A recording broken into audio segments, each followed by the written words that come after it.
And oh shit, oh fucking. Now you might be wondering, how did I get here? Why is this car going to crash? Who even am I? What am I even doing? And why does this video start like a typical intro from Martin C2 bands?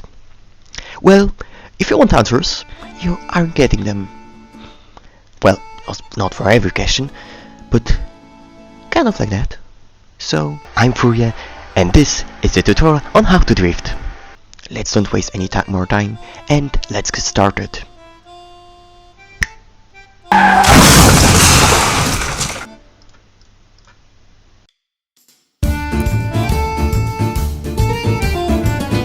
So, to start drifting, you should start in a simulator. For my choice, I'm going to use assetto corsa since it's good enough, and because I have already installed it. And because I have already 418 hours played. Which isn't much, but like, it's something. And now what? Just let me finish this. So you could find the best drift car and just start drifting, but I really recommend getting a car with the best setup and so on. First, if you are going to start drifting in your life, you probably won't have enough money to buy the car you want. Second, you probably spin out. Oh, and third, it's been out. You like.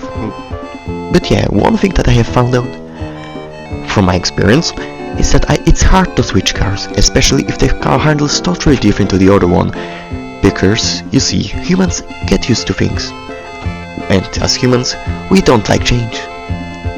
Trust me, I know. So you should choose a car that you would be able to buy. But I'm only interested in shh, I don't care. Let's get to the video.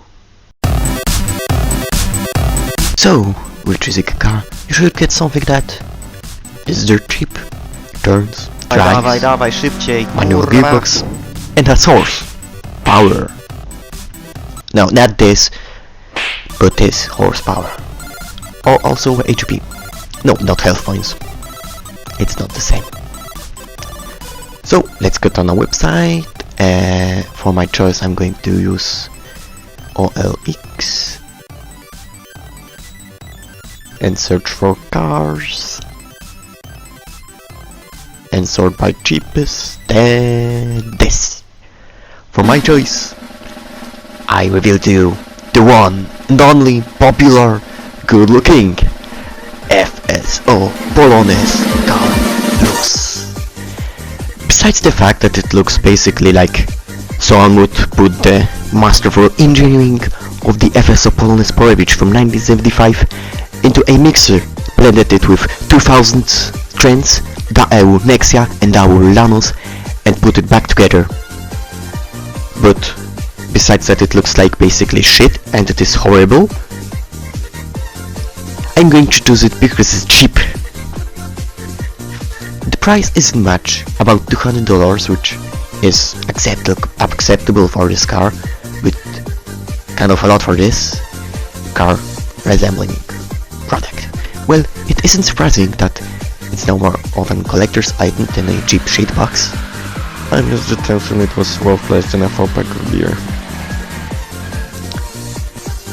But the car I chose is dirt cheap, because it's plus, and it looks like shit, turns, drives, and has manual gearbox. But there is one small thing that is missing, and it's power. Now, it really isn't that important to have like 200 horsepower in a car that weighs less than 500 kilos, but Bolognese is about 1100 kilos. And the engine is a stupid, poor and slow 1.6 OHV that spits out at maximum 75 horsepower. Well, you can drift it, you probably just lose power and stop, which is kind of inconvenient. So turbo. While a turbo is an excellent choice to give your car more horsepower, there's one small problem with this prehistoric engine. This engine's crankshaft is supported in only 3 places. This makes the crankshaft very susceptible to breaking due to torsional force after, according to Google Translate.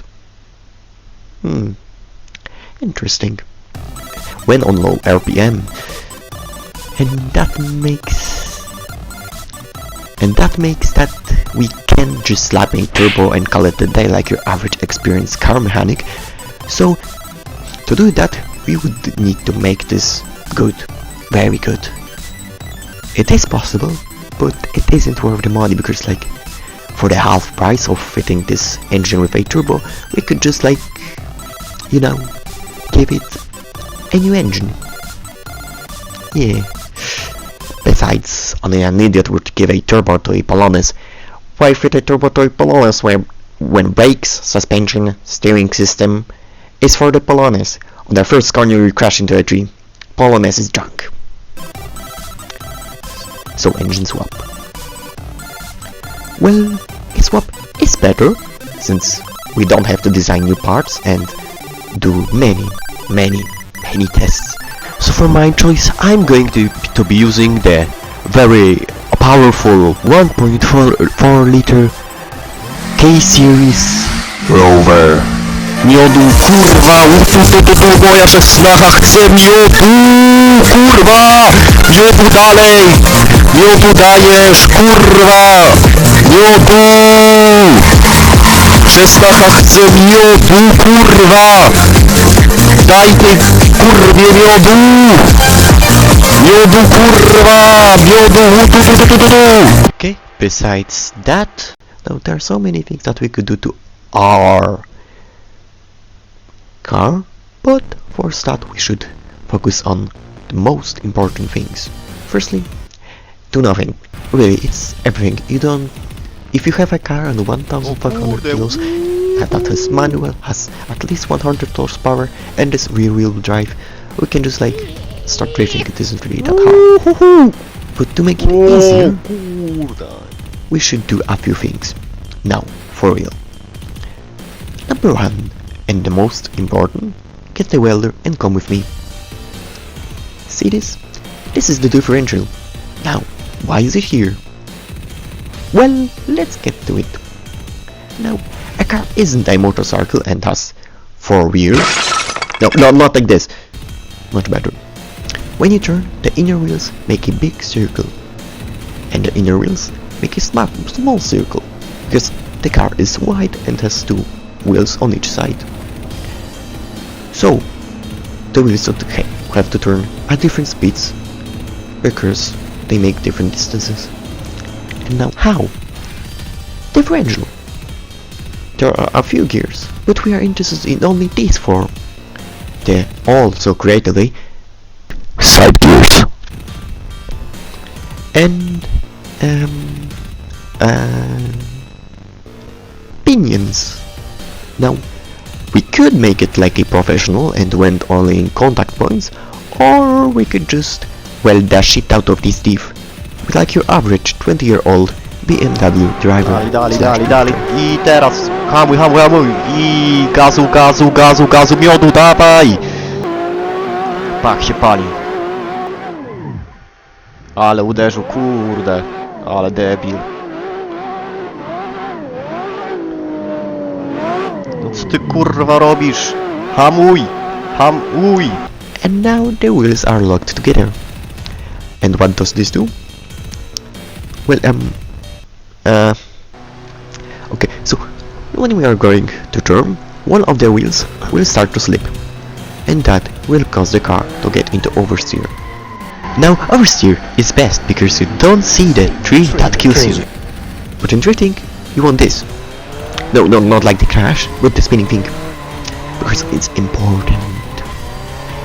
This happens because I guess the rear wheels spin faster than the front wheels, and this causes the back of the car to try to outrun the front of the car, like, and it goes to the side like on the outrun, and it causes like the spinning motion to spin in a circle, something like that. You get this? And To do this, we need to make the wheels spin faster than the car moves. And the wheel additive easily allows this to happen. Now for today it is going to be everything, but don't worry, since this is the end of only the part 1. Don't worry, because in the next part we are going to learn how to initiate the drift. Okay, a little bit more gas and oh shit! Spinning the wheels in place, doing a drift circle. Consistent problems with the points. I think it doesn't work anymore. Well, we've broken it. And torturing ourselves with the process of learning how to do infamous drift. Also, we are going to destroy the Polonez just like everyone else does. So, thank you for watching. You can like, subscribe, comment and do whatever you want with this video. Thank you for watching. This was Furian signing off. And see you in the next one.